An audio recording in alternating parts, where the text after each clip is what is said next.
Well, hi there, happy Friday. As a lot of you are already aware, I've started a new business. I've got another one to add to my list of passions called One Life Empowerment. And my goal there is to educate and empower women by giving you the tools to embrace your edge and release your true self to the world. The you that's capable of achieving anything and overcoming anything: pain, suppression, grief, self-doubt, business blocks, whatever you're facing at the moment, and allowing yourself to live the life you create, your life by design.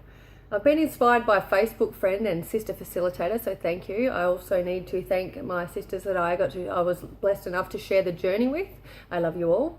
And a big shout out to Maz, Caleb and Helen for gifting us with these amazing tools.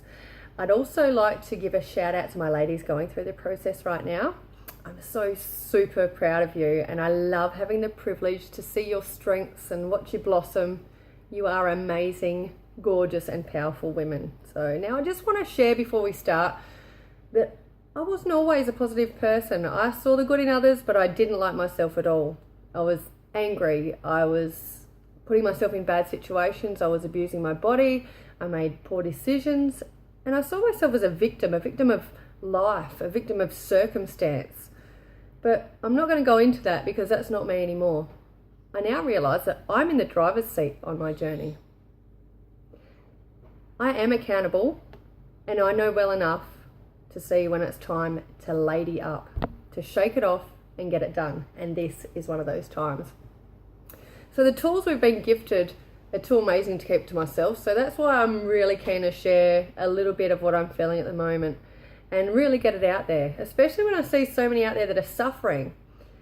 I see life through fresh eyes now, and I'm happy. I live an abundant life. I love the gifts the universe has given me and the direction she has guided me. Today I'd like to talk about that, being a lot more focused on the power of positive thinking, which is a fabulous thing, although many people have come to think that this way of thinking might mean that it's not okay to have a bad mood or a negative thought or feeling, or even express yourself, because it might just end in a row or a loss of friendship. Now this can lend a kind of falsity to the relationship with life and relationships in general with other people. It can also lead people to believe that if they feel a negative thought or a feeling comes up in themselves or someone else, that they must immediately block it out. Yet when we do this, we're engaging in the act of repressing a part of ourselves that needs to be seen, to be heard and to be processed. So when we repress a part of ourselves, it doesn't go away as much as it gets buried deep within us. And often it comes out when we least expect it. On the other hand, if we allow ourselves to be fully human, honouring all thoughts, feelings and moods that pass through us on any given day, we create a more conscious relationship with ourselves. Instead of blocking out thoughts and feelings that we label as negative, we can simply observe them, and then we can let them go. They don't get stuck, because they only get stuck when we react to them negatively, pushing them deep down and out of sight where they get lodged into our unconscious minds. And it can result in bigger issues down the track because you allow an emotion to be attached to whatever the incident may have been. So a healthier solution may be to develop a practice of following any negative thought with a positive one. The reason this works well is because positive thoughts are many times more powerful than negative thoughts.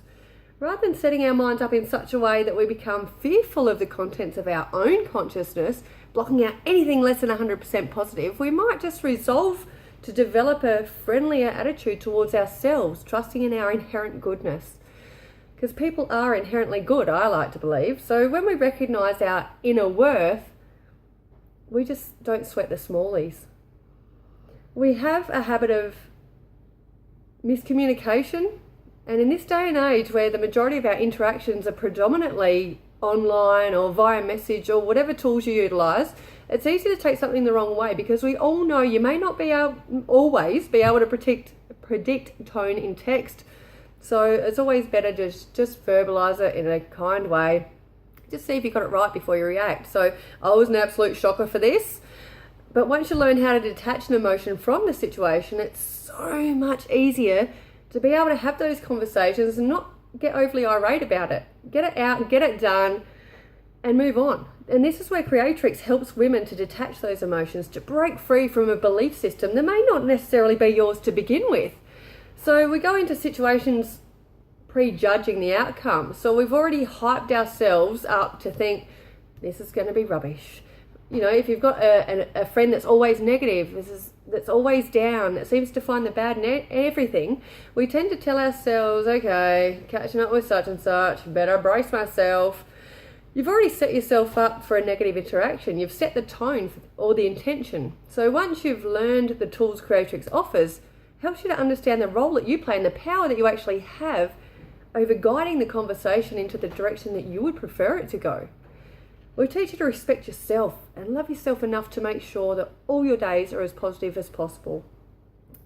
To respect your time.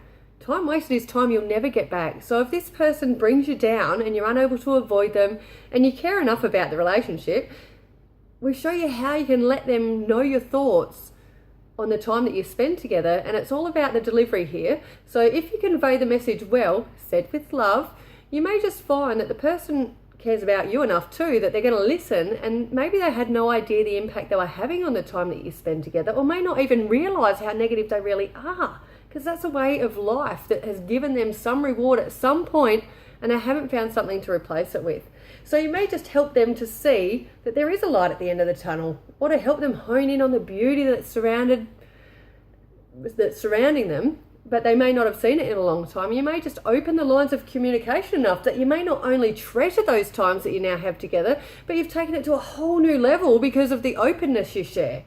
It could just help you look forward to those times, but allow them to search for the good things and see that life is a lot more clear-cut, and open their eyes and their world. So refrain from holding it in if it's someone you care about. Avoid bottling it till it explodes. I've lost far too many friends by not knowing how to communicate from a place of love. I would communicate from a place of anger because I took things so personally and decided that they were making me feel a certain way, which I know now is impossible, because how can anyone control about how I feel in a situation if they're not me? So that was my choice. Now, I've learned to make much better choices in life, and I know that life is beautiful and my life is now peaceful. We're all surrounded by love and abundance if we look, and keep in mind that what you put out is what comes back. So stand tall and think happy and love yourself and smile and send out those good vibes, and you may just be surprised by what comes back. So thanks for taking your time to have a listen, and if you have any questions on the topic, feel free to connect with me. I'd love to hear from you. So until next time, have a beautiful day and an amazing weekend. Bye for now.